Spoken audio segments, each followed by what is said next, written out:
Thank you, Mr. Chairman. Dr. Vickers, you've used the term global jihadist movement and thus identified the global jihadist movement as the focus of America's fight against terrorism. Isn't it a fact that the global jihadist movement is very closely linked to the teachings of Wahhabism? Yes or no? Yeah, I would say they draw inspiration in a perverted sense, but yes, I would say, and Robert may want to elaborate on that. But the two big global jihadists are Al Qaeda and ISIL. And they draw their inspiration from the Wahhabi strain of Islam, isn't that correct? Yes. And the Wahhabism is a 18th century offshoot of Sunni Islam, which began in the land that has come to be known as Saudi Arabia. Isn't that correct? And Wahhabism seeks to purify Islam by getting rid of a number of human behaviors and practices that it considers to be sins against Allah. Correct? Correct. And Wahhabism is a strict, fundamentalist, highly intolerant strain of Islam, correct? Yeah. Correct? And now, isn't it a fact that the Saudi ruling monarchy derives its legitimacy by reliance on the ideology of Wahhabism? You want to?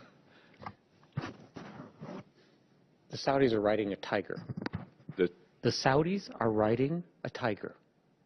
So if you will answer what the I'm question, saying, isn't it a fact? No, I wouldn't put it that way. I would say it's not a fact that they depend solely on Wahhabism for their legitimacy. They derive the legitimacy from a variety of things. One of them is Wahhabism, but it is not the only one. Well, is it fair to say that Wahhabism is the state-sponsored religion of Saudi Arabia?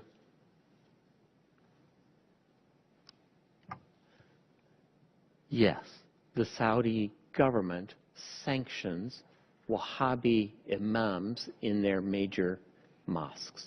Well, as a matter of fact, the Saudi monarchy promotes Wahhabism through official state-sponsored mosques and through religious schools known as madrasas all over the world. Isn't that correct? Yes. And isn't it true that the Saudi government, Wahhabism throughout the world, based on its oil and gas revenue? Absolutely, the government's revenues, directly or indirectly, help the proselytizing that you mentioned.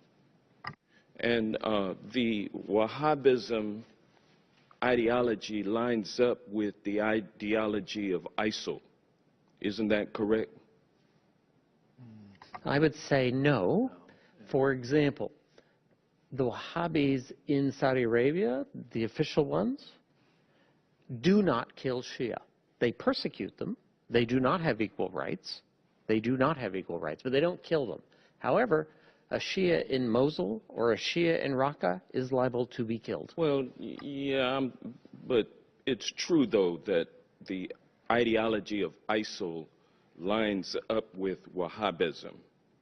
I would say it's a starting point, and then the Islamic State has taken it several steps farther. Yes.